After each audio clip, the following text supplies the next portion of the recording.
Habari, karibu tena kwenye channel yetu, na kama ni mara ya kwanza tafadhali subscribe kwa kubonyeza neno lililoandikwa kwa herufi nyekundu, lakini vile vile usisahau kubonyeza kikengele ili usipitwe na video yetu yoyote kila tunapoposti video mpya.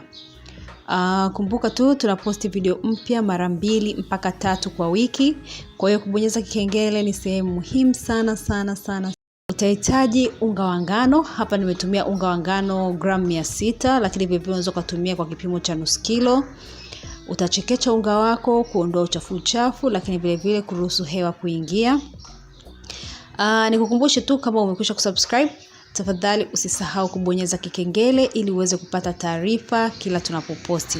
Ukishamaliza kuchekecha unga wako, utaongeza iliki kijiko kimoja cha chai, lakini vile vile utaongeza bata au blue band yote ulionayo, vijiko 2 vya chakula, au kwa grams unaweza kuweka gram 100, lakini vile vile utaongeza baking powder kijiko 1 mpaka 1.5 cha chai, lakini utaongeza yai 1, na hili yai usio umelitoa kwenye friji direct. La vile vile utaongeza unga wa maziwa. Haya ni maziwa ya unga, unaongeza vijiko 2 mpaka 3 kutokana na interest yako. Kisha utavichanganya vyote vizuri, uhakikishe unga pamoja na mayai pamoja na vitu vyote ambavyo viko mwanzoni vimechanganyikana vizuri, na kisha utaongeza maji. Hapa nimeongeza maji kwa kiwango cha unga wangu nilichotumia, nimetumia maji robo lita tu, lakini kiwango cha maji kinatokana vile vile na uwezo wa unga unanyonya maji kwa kiasi gani. Kwa hiyo kwa ushauri ungeongeza maji kidogo kidogo ili unga wako usiwe mtepe. Unga wa visheti hautakiwi mtepe, unatakiwa uwe mkavu, usiwe mlaini sana kama wa chapati au kama mandazi au kama wa mkate, unatakiwa uwe mgumu. Kwa hiyo utaongeza maji kidogo kidogo ili unga wako usije ukawa mtepe. Kwa hiyo sio lazima sana kutumia kiasi chote hicho, unaweza kutumia hata pungufu, inategemea na unga wako unanyonya maji kwa kiasi gani. Utakanda unga wako mpaka uhakikishe umekuwa mkavu kabisa na unakuwa mgumu kama hapo unavyoona. Unga wetu uko tayari. Utauacha kwa dakika 5 mpaka 10, ingaje sio lazima sana, lakini ukiuacha unga wako unatoa visheti vizuri zaidi. Kisha utavikata katika vidonge vya kwangu vimetoka 4 tu. Utaweka unga katika kibao chako cha kusukumia, na kisha utaweka donge lako na kuanza kusukuma. Hapo utasukuma kama chapati, lakini sio nyembamba sana kama chapati. Utaacha angalau robo inchi. Na kisha utachukua unga wako na kuweka katika sehemu yako ambayo unakusanyia visheti vyako, iwe ni ungo au ni tray au kifaa chako chochote, na kisha utaanza kukatakata visheti vyako kwa design yoyote unayotaka. Hapa mimi nimetumia design hii, naona ni rahisi na haraka, lakini vile vile unaweza kutumia design yoyote ya visheti unavyovitaka. Tutaonyesha katika video zijazo. Kwa hiyo utakatakata visheti vyako katika vipisi vidogo vidogo, na kisha utavihamishia katika tray lako ulilokuwa umeliwekea unga.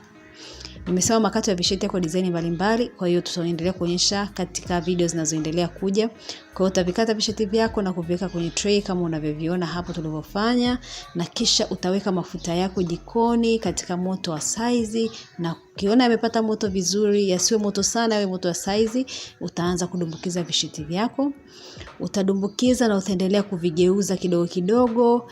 Kila mara utakuwa unageuza mpaka kupata rangi ambayo itakuvutia wewe. Nasema tugeuze mara kwa mara ili uhakikishe visheti vyako vyote vinakuwa na rangi moja. Nikukumbushe tu usisahau kusubscribe katika channel yetu, ni muhimu sana na ni support kubwa sana. Lakini vile vile kulike video hii na video zetu nyingine. Vile vile unaweza kusaidia kukuza channel yetu kwa kushare video zetu na ndugu jamaa na marafiki, ni support kubwa sana.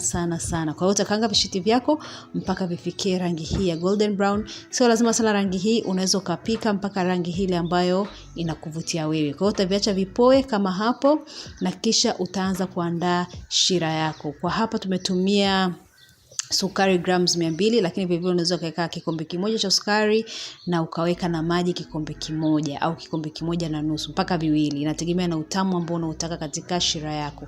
Utavichanganya katika moto wa size mpaka uhakikishe shira yako imeanza kutengeneza bubbles kama hivyo, lakini inakuwa inanata. Kisha nimeongeza flavor ya vanilla, na hapo nimeweka vanilla vijiko 2 vya chai, na kisha nitavichanganya na kumimina vikokoto vyangu.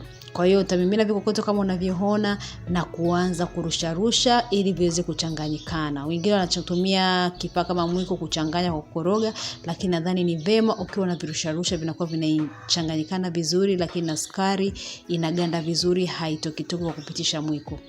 Kwa hiyo utapepeta hivyo kwa kurusha taratibu na kurudisha kwenye jiko lako mpaka uhakikishe sukari yote kabisa imekauka na visheti vyako vinakuwa vimezungukwa na sukari kama hivyo na vikavu vimeachana. Hivi ni visheti rahisi sana kupika.